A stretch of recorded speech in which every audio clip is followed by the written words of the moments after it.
How to add music to YouTube Shorts on PC. Hi everyone, I'm here to assist you today. Without any delay, let's jump right in. First, open YouTube. Click on your profile at the top right corner of your screen. Then click on YouTube Studio. You'll find this kind of screen on YouTube Studio. On the left side, click on Content. Then click on Shorts. And below the Shorts, click on pencil-like icon. After you click on it, you'll find this kind of screen pop up. On the left side, click on Editor. Then, at the top, you will find Audio option. Click on plus sign, which is Add Audio.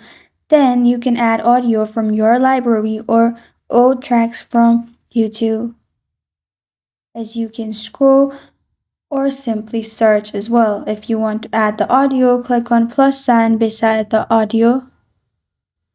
Then the audio will be added. After that, click on save at the top and you're good to go. This is how to add music to YouTube Shorts on PC. Thank you for joining me today. If this video helps you out, please leave a like and subscribe for more. Got a question or want to suggest a topic? Comment below. Thank you for watching.